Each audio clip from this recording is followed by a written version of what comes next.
Morning, everybody, and welcome to the Social Housing Roundtable. Delighted to have you all with us today. I think this is episode 186, something in that ballpark. Lovely to have you all with us. I'm very much on that countdown to 200, which I'll be doing announcements about further later in the year. But for now, a massive welcome. This is my first roundtable since turning 38 yesterday as well. So thank you all for joining us today.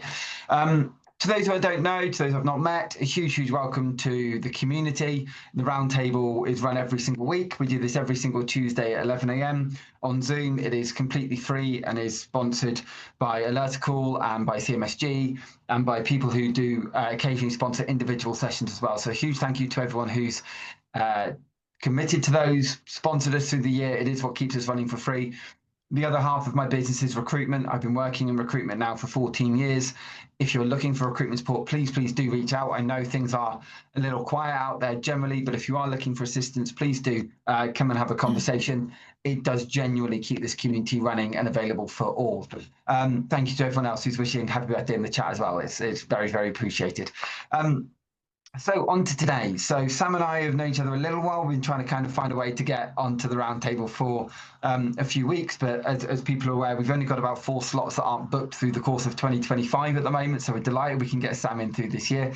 I'm going to pass across to Sam to do introductions. She's going to talk to us today around what it truly means to be competent and qualified in housing. To those who are new, please feel free while Sam's sharing and providing insight to put questions or thoughts in the chat. We are then going to have plenty of time, a good half an hour or so, to open up into a more general conversation amongst everyone who's with us today. So without further ado, Sam, it's lovely to have you with us, and I'll pass over to you to introduce today's topic. Hi, so good morning, everyone. For anyone who doesn't already know me, Samantha Whenman. Bit of background, just very briefly. I was head of One Academy, part of the Riverside Group, originally One Housing, been in education for over 30 years, work-based learning for 20 plus years. So I wear a couple of different hats today, and that's the perspective that I want to bring to you. So our discussion today, let me start by sharing, and I'm hoping this is going to work.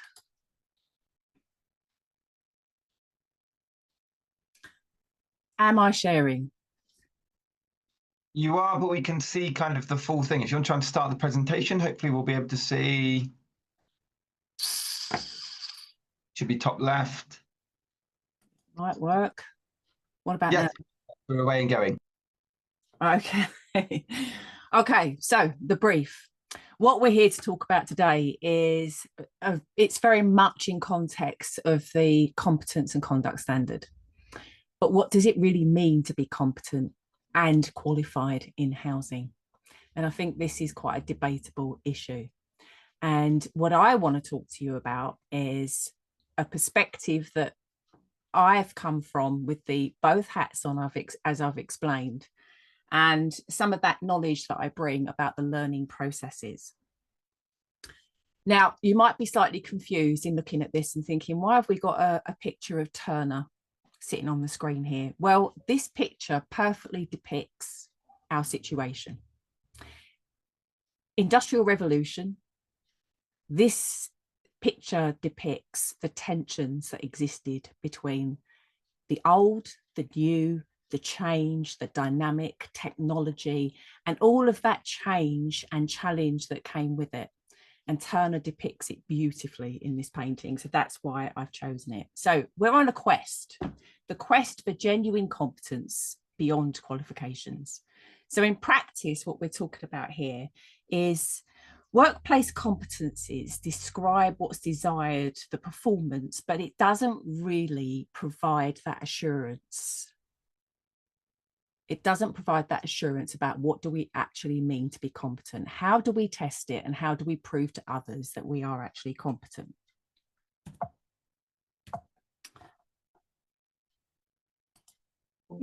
Sorry, it's not working terribly well. We're on now. Can you see it? Yeah, all good. Okay.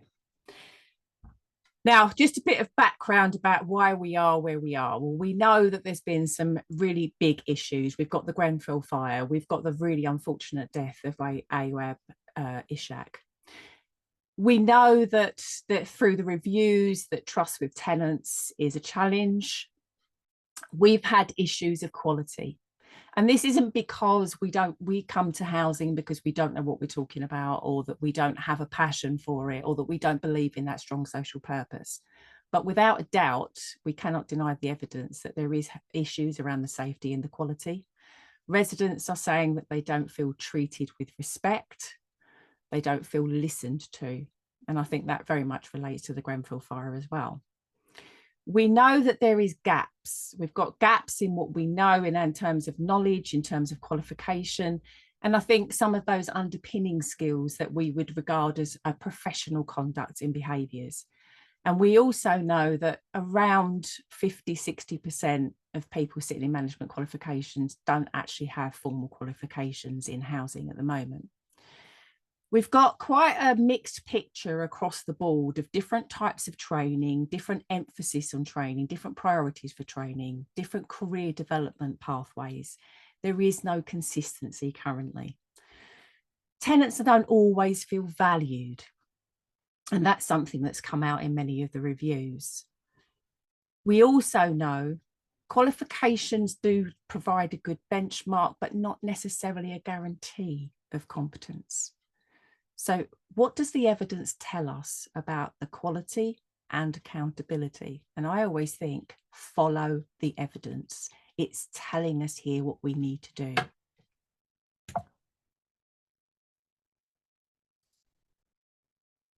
Just a little bit of research for you. I don't know if you've already seen this report. So some research into the social housing professionalisation. And I think what's interesting here is there's actually quite a shared perspective about what does it actually mean to provide a professional service? What does this look like? And they're all saying the same thing, but from slightly different perspectives. So from the tenant's perspective, and this came from different surveys, they wanted to be respected, they wanted to be heard, delivering high standards of the services and quality of housing. From a manager's perspective, they were very concerned about residents having a good experience, feeling happy and safe in their homes. That they needed staff that did have some of those professional qualities, and they needed the knowledge to do their job. But they also pointed out that we need effective procedures and systems in place. In other words, we need the tools. Now, I think that does reflect what the tenants are also saying, because that's how we get to deliver those high standards. So we're really all talking about the same thing, if you think about it. And for the frontline staff, they said they wanted the knowledge. They knew that they needed to develop those professional behaviours and qualities. And they wanted consistency in effective processes. In other words, those underpinning infrastructure is something that they felt was particularly important. And they needed that as a framework, as their guide. On the right-hand side here, you'll see this is part of that research that identified the different types of training that is actually being delivered in the housing sector. And this is about sort of 18 months ago, 2 years ago. Interestingly, if you look at it, the lowest is community engagement and partnership stakeholder engagement. And I would have thought that that would be much bigger. Of course, the biggest focus is always on compliance. So it's about safeguarding equality and diversity, GDPR. But actually, if you look lower down, these are some of the areas that we really should be prioritising, but has had less focus. So it's just an interesting fact. So our challenge. This is a picture from Escher, by the way. And if anyone wants to know more about these pictures, I can tell you after or something. We've now got the introduction of the competence and the conduct standards. This is our challenge. We're challenged by the sector, we're challenged by the regulator, we're challenged by the government, we're being challenged by tenants. That's now led us to this particular competence and conduct standard, which sets out which requirements for qualifications are for managers at level 4 and at level 5. We also know there's about 24,000 managers who may be in scope for these qualifications. So that's a big cohort over the next 3 years. And we know that that comes into effect as of 2026 in October. But what we're actually saying is professionals are now being called out to actually demonstrate that real competence on a consistent basis. It's not just about holding a qualification, But it's in a climate where we're really having difficult times at the moment. There's a lot of regulation change. There's a lot of legislation. We've got very stretched budgets. We've got reduced headcount. And to be honest, many staff feel quite overloaded in different housing organisations. But just from personal experience, I know this is some of the feedback that I heard. And that doesn't mean that we don't have some examples of excellent practice, because inevitably we do. But I guess the big question is really, is a certificate enough when real lives are shaped by our actions and our adaptability? In other words, does it go beyond qualifications? So what does competence really look like? And this is the journey that we're on. So it's a dynamic process, and it can't be just measured by a certificate or a qualification. It's not about a checklist of skills, of competencies, which quite often, obviously, with most qualifications, that's inevitably what you do, because you have to be able to measure what somebody has achieved, which is absolutely correct. But it goes beyond that. What competence actually really is, in terms of from an educational perspective, and people may disagree, but it's really about that convergence of the knowledge, the practical skills, the professionalism, the behaviours, the attitudes, ethical behaviours, good judgment, self-awareness, really important, consistency and resilience, ability to go with change. But what the conduct and competence standard does do, and I keep using those words interchangeably, so forgive me, it does provide us with a very clear benchmark of expectations. And obviously the professional bodies are advocating for this. We've got training, we've got qualifications, and these are now all evolving in the landscape for us to access. But I think it's missing something, the voice of tenants. So the voice of tenants, as I've said here, really need to be our compass in this situation and on our quest and our journey for competence. But what qualifications do incredibly well, this is Damien Hirst, by the way, and the reason he's there is because Damien Hirst is a very controversial figure, a very controversial artist. And with art, we often look at what's competent. So should it be something that's developed over time? Is this about mastering particular skills? And we think about the master painters. Now, he attracts a lot of this controversy. And likewise, when we're thinking about learning and measures of competence, who is it subjective? Who determines what we mean by competence? And we really need to get to the nitty-gritty of this. So where qualifications are really important and vital, it's about making sure that there is a standardized set of knowledge, skills, and behaviours that are deemed appropriate and necessary as a benchmark for providing high quality services and resident safety. But it provides a benchmark, it provides that starting point. It's essential for compliance, it gives a measure, and that's really important. Those level 4 and 5 qualifications do cover the basics of the competence and conduct standard, but they don't really go much below that. They don't get to the kind of the underpinning sort of skills and learning. But it is a standardized approach, and that's particularly important, particularly when we're looking at measuring. So you've got your regulator coming in, you've got your inspections. They'll be looking at all of the records and judging whether or not there's been enough investment in professional development, particularly where there might be issues. They'll be looking for that ongoing training plans about how we're developing on an ongoing basis. And what professionalism in terms of qualifications really does do as well is it raises the bar, it raises the status of housing, it raises it as a potential career, does it allow it to be more attractive, it attracts new talent. And it says to tenants, you can trust us. It's giving a little bit of a signal there. It's saying, have confidence in us. It's saying to our stakeholders, our partners, yes, we have a qualified workforce in that position of the managers and above who are doing those qualifications. So they give that strong indication of competence.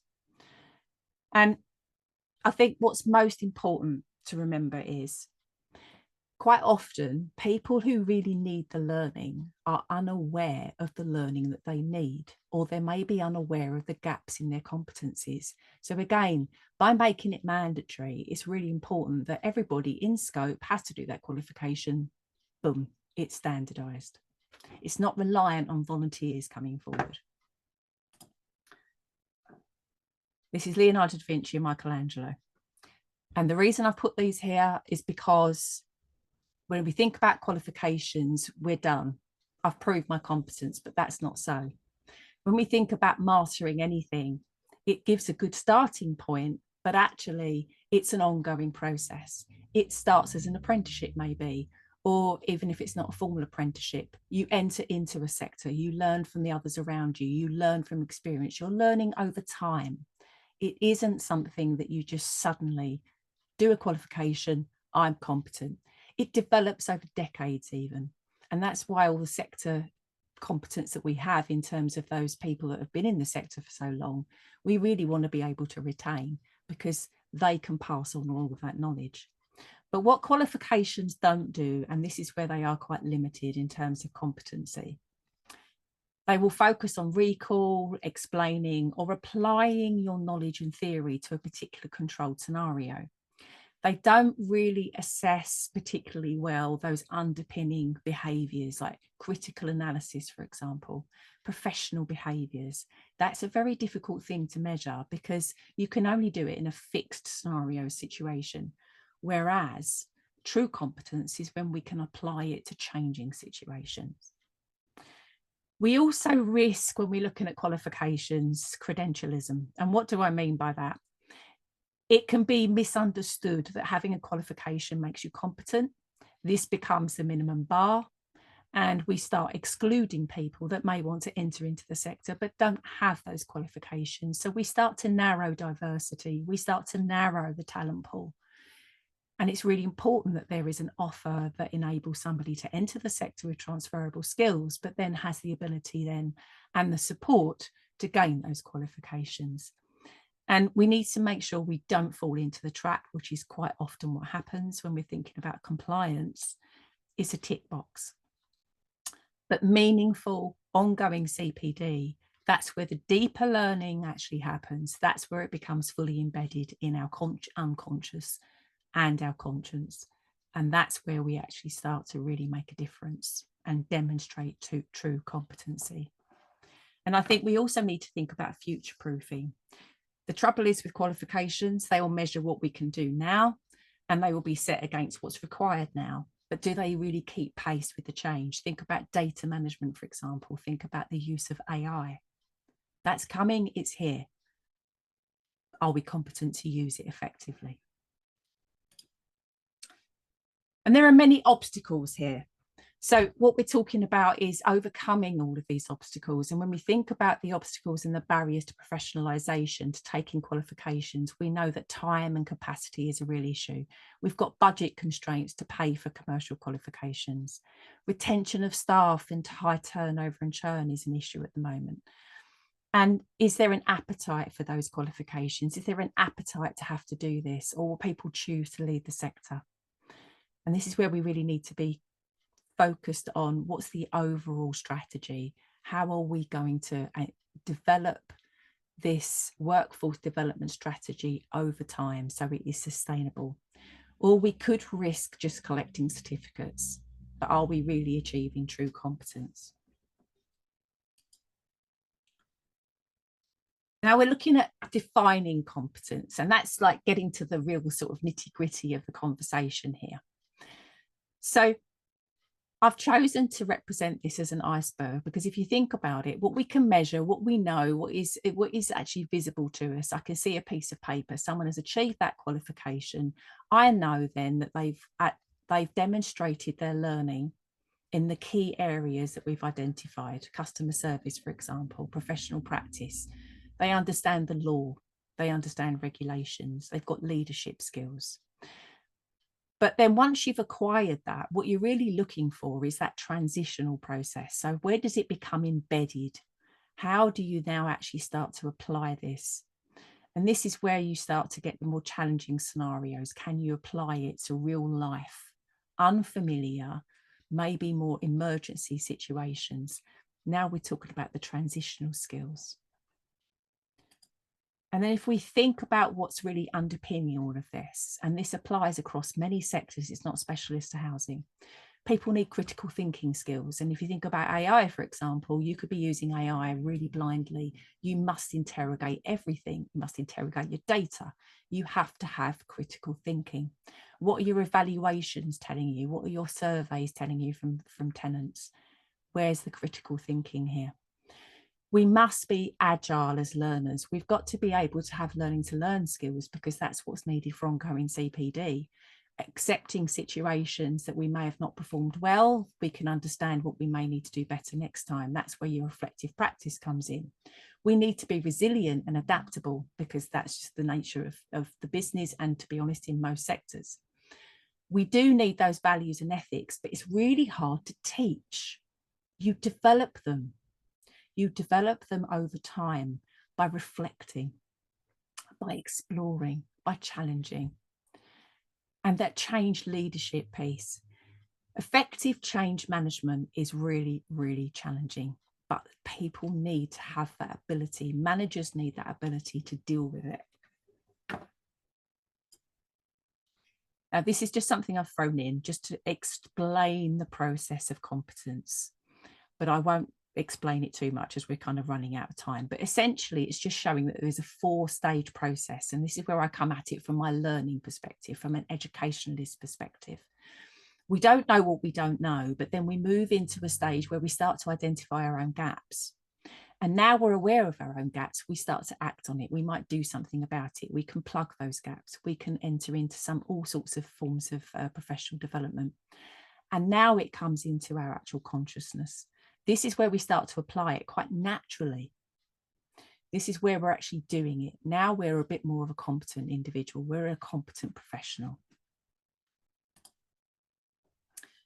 So to gain real competence, this is Escher, by the way, and it shows, and the reason I've done this is it's a really good analogy. There's so many different pathways.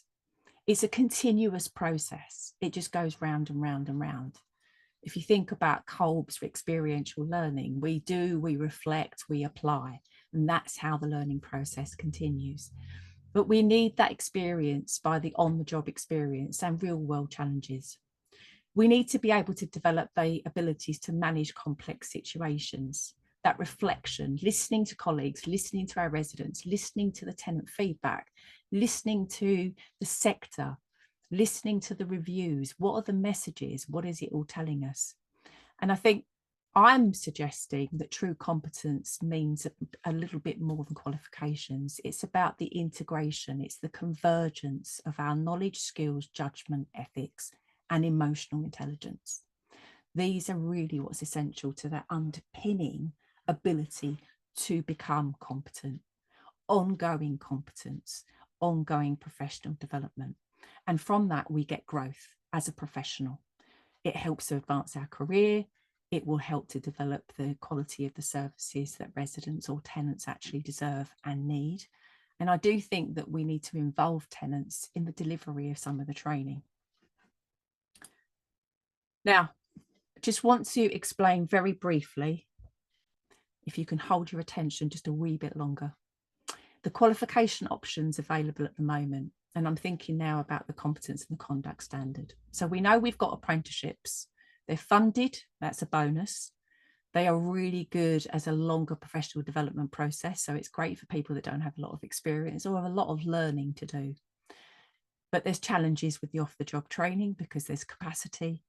And that can be very difficult for people to manage and for organisations to manage. In effectively, you're losing somebody for about 15 to 18 months, maybe even 2 years. Then we've got our commercial qualifications. Now, CIH offer a really excellent suite of commercial qualifications. They meet the conduct and competence standard, but they suit experienced and less experienced people, but they're more theoretical and they do require some underpinning academic skills. It's very assignment based. It's not so much about a test of practicality. Can you apply this? And that's where we get the contrasting qualifications of Innovate awarding. So Innovate awarding commercial qualifications, again, they're Ofqual approved. They're only offered at level 4 and 5. Again, they're compliant with the requirements, but they're a better choice, or maybe a good choice, I shouldn't say better, for more experienced people. In other words, you're evidencing what you can do already. The assessment methodology is completely different. It's about gathering evidence of workplace application of theory. It takes about 4 to 9 months, depending on, you know, how quickly you work. And just finally, to recap our ongoing quest. As I said before, competence is a dynamic capability. It's a dynamic process. It's a process, not just a qualification. So it's not fixed. And our fast evolving sector, as we're in now, we need that ability to evolve with it, to develop with it, to continuously keep learning, to be able to deal with the new challenges that arise, new technology, new applications of technology, changes in legislation and regulation.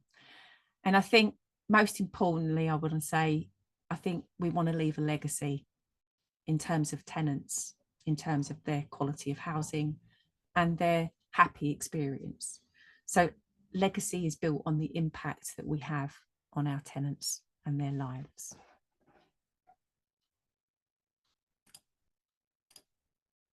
And that's all from me.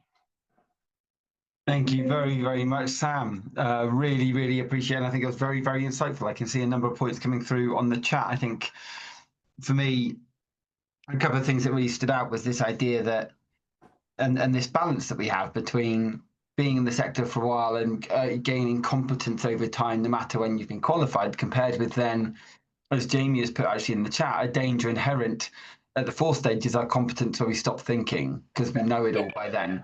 Where this is the call for competence, this has to be observable continuously. And through your kind of experience, is that something you're seeing alongside? You're going through qualifications for people, but they're expecting to come in and already know it, but just need to get qualified. And actually, some of those competencies aren't what they thought they were. Yeah, absolutely. So I think we do have distinct groups of people, I would say categories of people. If we think about gaining the qualifications, people do already have quite a lot of competence. They may be really experienced. They don't want to have to jump through somebody's hoops. And I think that's really important, that they get an offer where they can evidence what they can do already. And to a point, yes, it is a bit of a tick box, but it does, again, get that evidence that they actually need. But there is a huge focus, if you think about anything that's work-based learning, it has to be about your commitment to ongoing professional development. And these are some of the behaviours that in qualifications we're trying to nurture. We try and give somebody those basic skills, those learning to learn skills, whetting your appetite, engaging in reflective practice. But I think we're moving towards, in these conversations, how can we get the qualifications? How quickly can we do it? How can we minimise impact on the workplace? I think those are some of the right questions and considerations and factors, but we also need to think about, how does this fit in the overall picture of professional development? What does this look like within my organisation? What's the plan about workforce development? How are we going to consistently sustain these skills and abilities? And how will we continue to measure them, to check that performance, to test them? Because if I did a qualification 3 years ago, that does not say anything about what I can do now. And this is the ongoing challenge, isn't it? Is that we need base level, but equally that continual improvement is vital. If anyone would like to come in, please feel free to use the react symbol on the bottom of your screen and click raise hand. We'd love to hear from you if you have direct questions, but I can see some questions coming through in the chat, which we'll go to first while we're waiting for our first brave volunteer. But one of the things that's come through said, how could, you mentioned in your chat, Samantha, around tenants, and Judith has said, how could tenants with professional education, mentoring, supervision skills volunteer and help housing staff's reflective practice so that local knowledge and years of lived experience are fed into the working life of housing professionals? That gap is potentially, I mean, that's almost $1 million question at the moment, isn't it? Yes. But how are you finding with the people you're working with in terms of A, how do you think it could happen? And where do you think we're missing, why is it maybe not happening at the level that it should be already? Well, every organisation has got some form of tenant engagement or resident engagement, if you might want to call it that. So there is a mechanism for tenants to become involved in governance, help decision making, give feedback, etc. But they're very rarely directly involved in training. So the gold standard for me would be that they are actually involved in the training. That training courses, if I was an L&D right now and I'm going to a training organisation and saying, I want these courses for my staff, we've got to get them qualified, I would be asking for something a little bit more bespoke so that the tenant voice is actually reflected, involving them in shaping it, at least getting their feedback about what they would like to see in this training. How could it be made more impactful?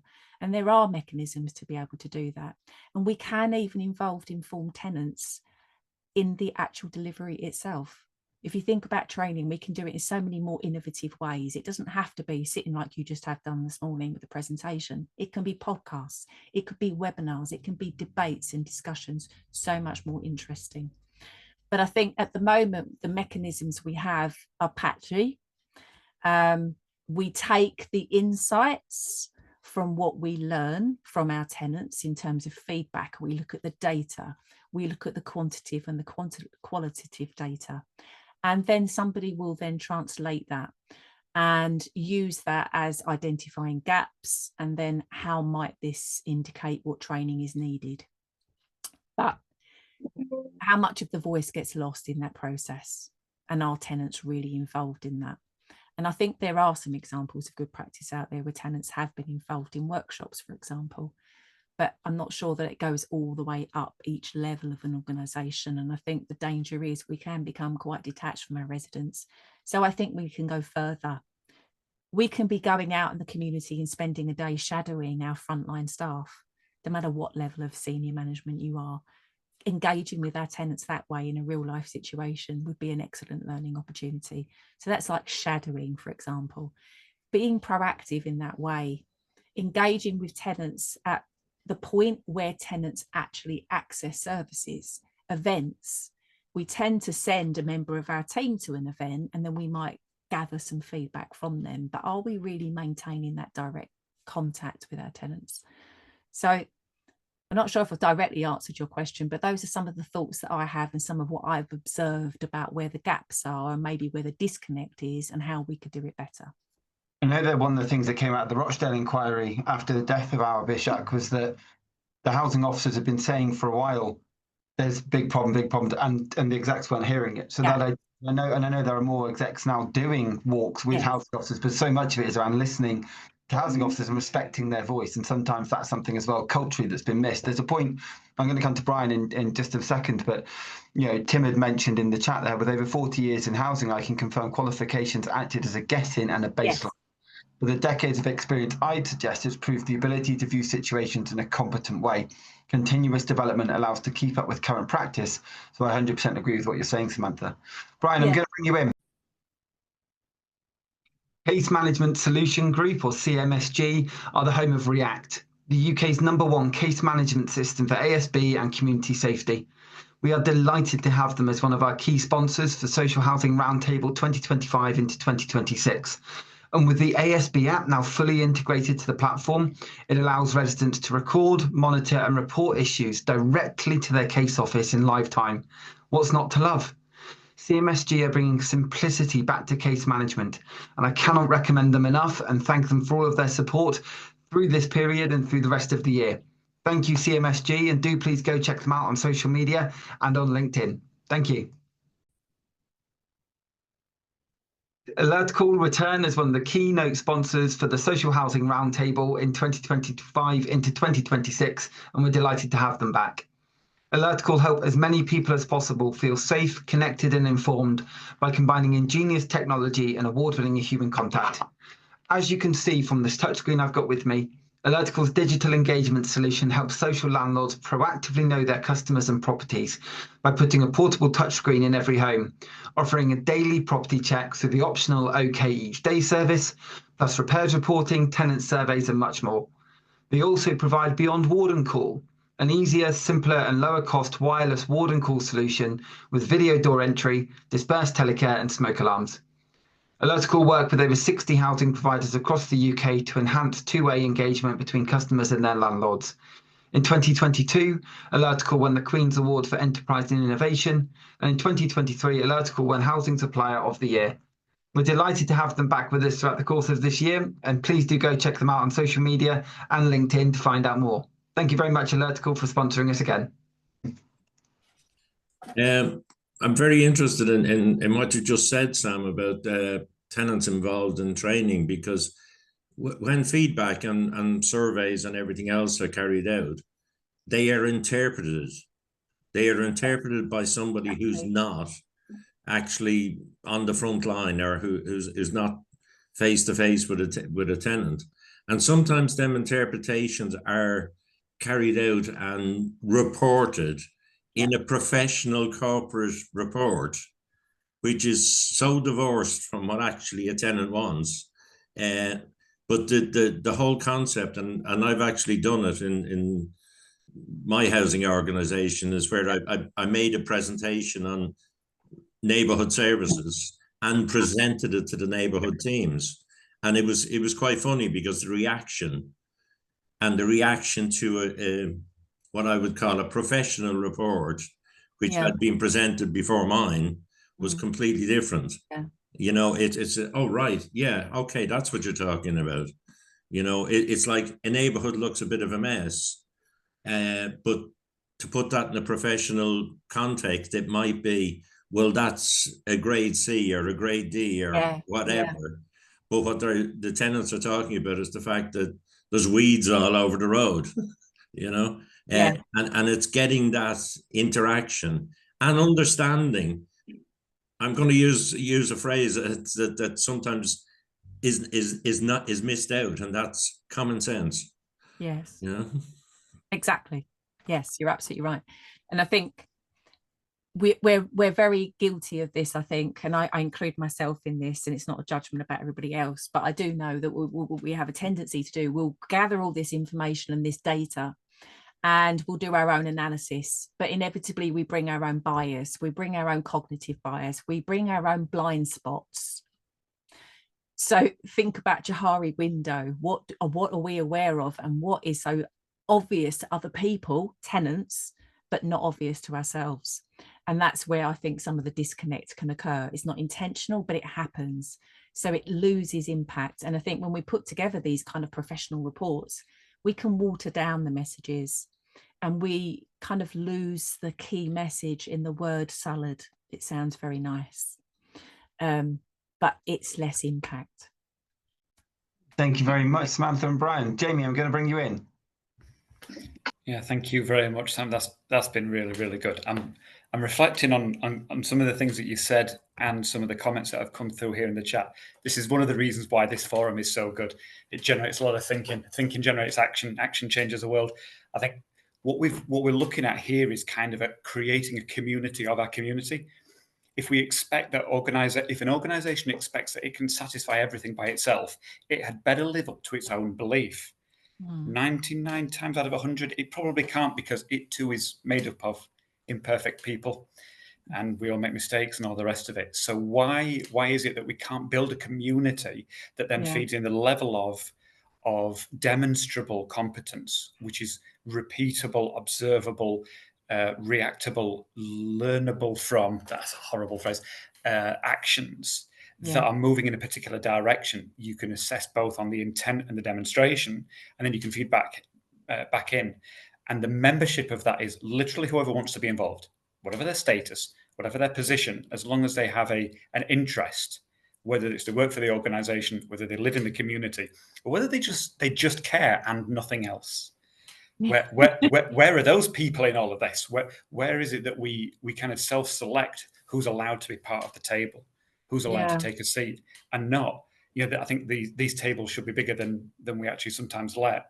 And if we pre-qualify voices and exclude them for kind of arbitrary reasons, you're saying about the bias that we bring. If we think that we need a person's expertise, then if they come, great. If they don't, then we've automatically set ourselves up for failure. But the way in which organizations can create around themselves a community that's I'm going to bring a metaphor in here. You know, like the old castle towns, when they built the castle behind the walls, and then a town developed around it, and that's how we get a lot. Certainly in this country, it's kind of that thing. We've got the solidarity behind the wall, so to speak. Don't go too far with the metaphor of the competence and driven and the ownership and the, you know, all the rest of it. But then it builds up a whole organization around it that when you look at the whole thing from the outside, it looks like one. And it's hard to discern the two, but the whole thing can be perceived as competent because there's interaction between it in which insight, wisdom, experience, and future proofing all happen in the same place. I suppose if that's the vision, that's not the reality. But if the vision is acceptable to people, then I suppose the questions then for every one of us is really, okay, if that looks and smells good to us, what can we do now to start kind of reasoning, putting the architecture on that in our local context and then building it as we go, because it'll have to be built as we go. Thanks. Yeah, absolutely. Yeah. I completely agree with you. And this would be what I would call it democratizing. Yeah. And creating that community. And I think that maybe that's where some of these professional bodies have come from. Actually, they probably were intended to be a community, but the trouble is they become another kind of structure, another set of governance, another set of rules, and then people become excluded from it, and it moves away from being a democratized process. So yeah, absolutely, we do need that if we're going to make meaningful change. But I think we do have to accept we're on a journey and we've got a good starting point. And it's really up to us now to harness this, but do something about it. So I think what you've put there is a really good call to action. Thank you, Jamie. Keith, I'll bring you in. A couple of points I've got written down, but I want to hear from as many people as possible. So, Keith, over to you. Thank you, Samantha, and thank you as well, Matt. That was genuinely interesting and thought-provoking. I think I come back to sort of one of the bugbears I think we're wrestling in is what is the role of housing? I mean, certainly housing officers, as we know, we had a great presentation a few months ago around burnout for officers and things like that because of the way in which their role has expanded. And I think the CIH in the formal training, I think, yes, there's a role in understanding the law, et cetera, but that pushes you down a very sort of constrained route, if you like, whereas the apprenticeships give you the width of experience. Probably scare the pants off you at the same time in terms of what the role does.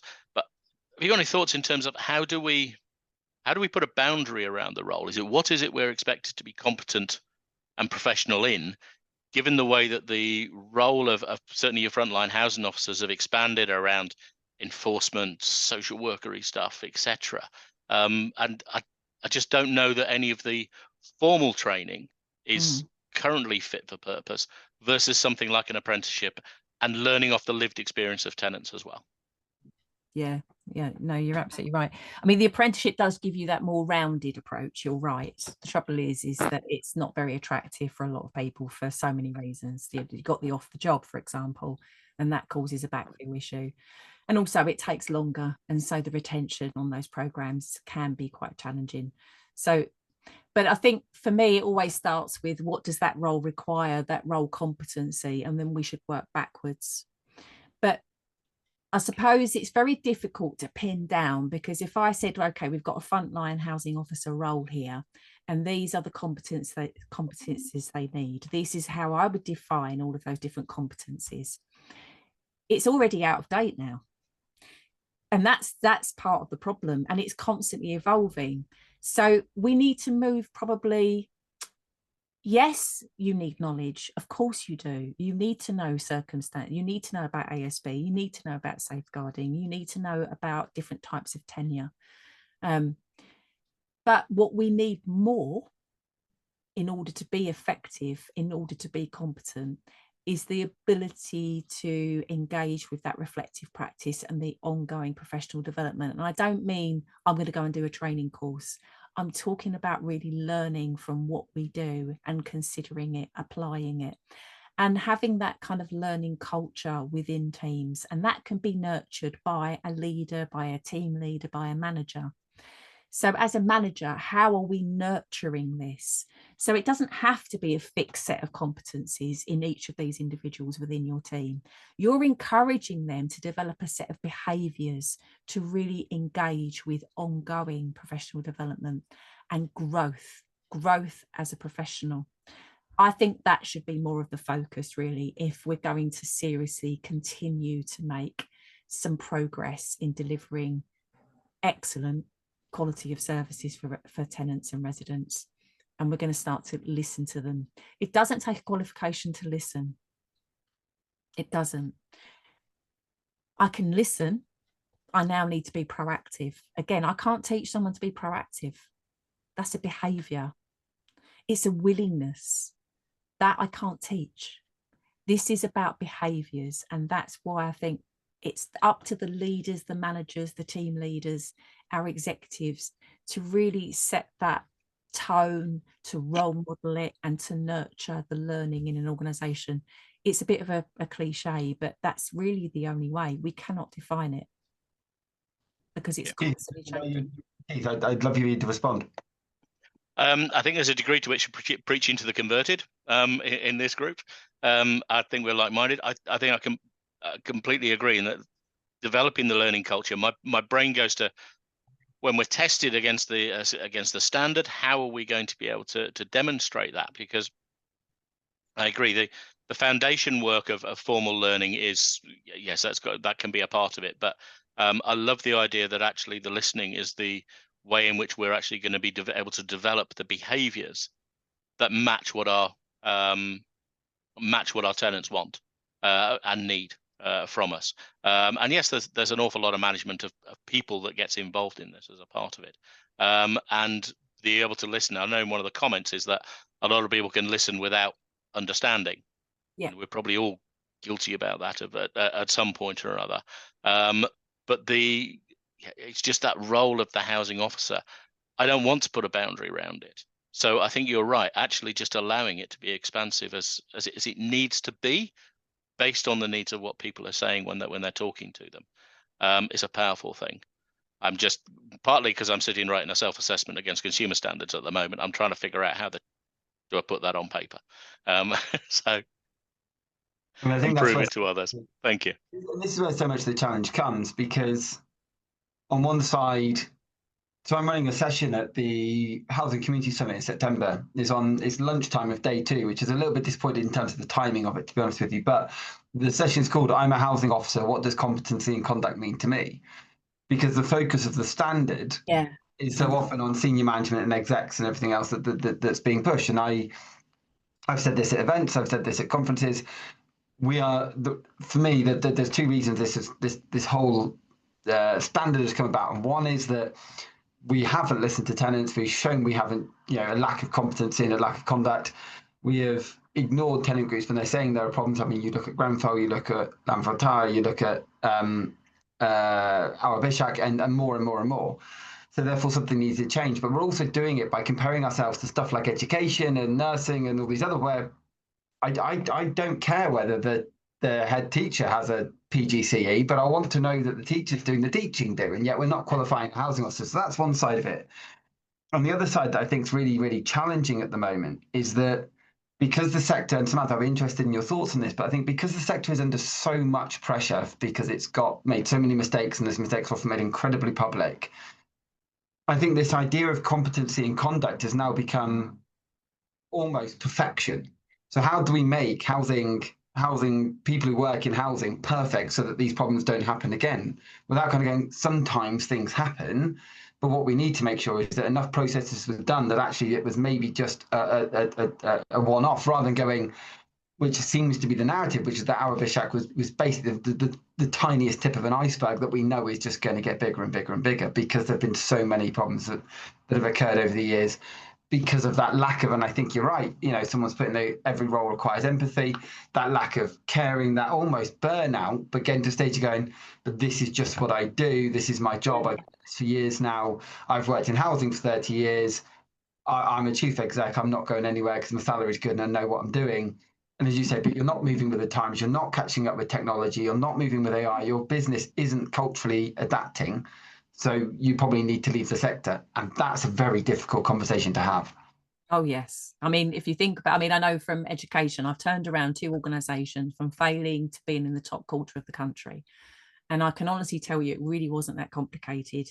And it doesn't reflect that I'm amazing, because I'm totally not. However, I am, I think, pretty good at, first of all, making sure that I have the right people around me with the diverse expertise that I need. But they are a diverse group of people around me. They are not replicas of me, because I want to see and hear different perspectives. So diversity in the workforce is actually really important. And people who have lived experience. So it's getting the right people in the job in the first place. Having a strong infrastructure. So we're talking about operational processes, policies, procedures, and not just policies for the sake of it that no one ever reads. Are these practical? Do people actually even understand them? Do they know how to apply them? I would wager that a lot of people don't, and they've probably never even read half of them. You've got to have that really solid governance framework, which is really, really important. So that's one thing. You've got to have the staff in place. You've got to have those talented individuals who are open to learning, who have got the transferable skills. Now, in terms of, I think, managers, I think you're probably right in that I've got a qualification.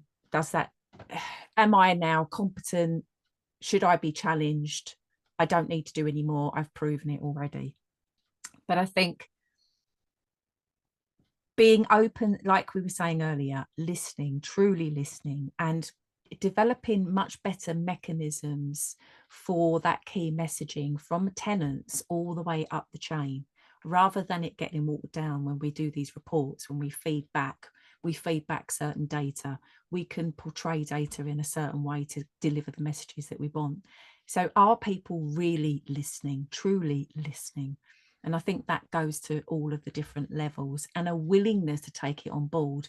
But mistakes will happen. We cannot create this perfect world. But the transparency is key. So learning from our mistakes, learning from the feedback. And again, it comes down to listening, doesn't it? And then do we have the infrastructure in place to make the improvements? Do we now create new procedures, processes? How do we maximize on technology to help us in this quest? And then finally, so we've got the staff, we've got the infrastructure, we've got a learning culture, we've got senior managers who are listening and taking it on board. The transparency and accountability is really important. But the workforce development, that investment in our people. In my experience, when people are happy in their job, they feel like they're doing a good job, they've got the tools to do the good job, investment tools. When they feel that they've got those things, they largely deliver a better service, especially customer service. So they need that support. So we need to be able to provide the mechanism for support for staff, the tools, and that workforce development strategy that focuses on more than just the mandatory. It's developing. The last couple of points we've got in the chat, because we're going into last 5, and I want to kind of get... Sorry. No, don't be at all. Both these points raised, and also kind of last thoughts from you before we wrap up in a few minutes. But Kim has mentioned there, a housing officer has a very powerful role. Housing officers are not just administrators, they're frontline decision makers with significant legal responsibilities. Professional training in housing law empowers them to act fairly, lawfully, and ethically, which benefits not only the individual client, but also the organisation and wider community. And I think even going slightly further than that, there is an expectation of tenants and residents that housing officers can make those decisions. And when often it's constantly this, I'll have to go find out, I have to go find out, I have to go find out, all that does is breed frustration. It slows everything down and there's problems there. But then you also have the point made by Sarah, which was bottom line is you wouldn't let a social worker or teacher out on the job with no training, but that happens all the time with housing roles. The social work and teaching models are good ones for our sector to consider for training people starting out in their careers. More established colleagues need something more retrofit and not just in leadership roles. So as we go on to those kind of final thoughts on those 2 points there, Samantha, I just wanted to get your thoughts really on whether we are, as a sector, A, training the right people in the right way, which I appreciate is a big part of today, and B, What's the one thing we need to start doing immediately if we're really going to make that seismic shift that's clearly needed? Two really easy questions to answer in 3 minutes. I don't know why it's I think to make this shift, I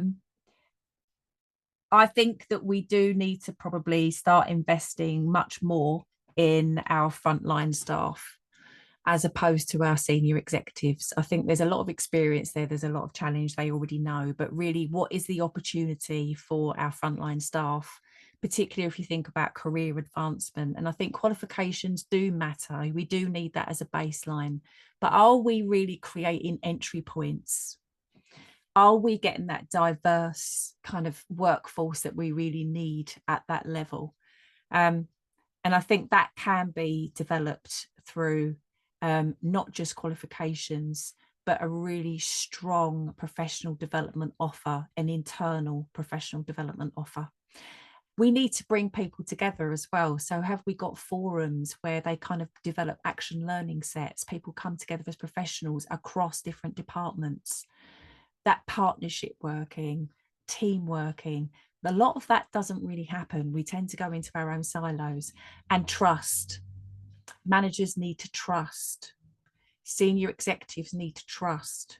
We need to be able to say, I know that this workforce is reasonably competent and skilled. I recognise their strengths and abilities. Where I need to plug it, we've got a workforce development program to support that. But can we trust them to start making decisions? And I think that's really important. Can we trust people so that we don't keep referring decisions further up the chain, which often is the case? And I think I would just come back to this. If you think about the last time you were faced with a really challenging situation, was it your certificate that got you through? Or was it your judgment, your adaptability, your ethical understanding, and your professional behaviours that really made the difference in that scenario? And I think that probably tells us what we need to be doing. Thank you very, very much. So a couple of points. Andrew had said I used to be a housing officer. They let me loose from my patch after 2 weeks training. Previously was a support worker. I knew nothing and it showed, and I couldn't get answers to questions even from peers. I muddled through, but after serious ASB, I had to leave. And Kim has mentioned, I see it all the time that myself and my staff have for more training than the housing officers, and we're often challenging decisions. Yeah. Can I just add one thing? If you 30 seconds. It's 30 seconds. This is so organisation wide, and we've got to look at those entry points, and a really robust induction programme that stretches beyond a couple of days or a couple of weeks, I think is going to be really key to helping people enter into the profession. Thank you very, very much. And a huge thank you to Samantha. If anyone would like to follow up the conversation, what's the easiest way to do so? You can email me on LinkedIn. You can find my details on LinkedIn. So it's SJW Education Consultancy @outlook.com. Thank you very, very much. A huge thank you to you for today. If you are new to our community, a massive welcome. We join this. The link you've got will get you in every single week, every Tuesday at 11 a.m. I'll have more details on next week's tomorrow. But for now, a massive thank you to Samantha for bringing the session to the table today. It's been hugely well received. You can tell by all the points in the chat. And I look forward to catching up with Samantha and you all very soon. But for now, take care and thank you again. Thank you, Dad. Cheers all.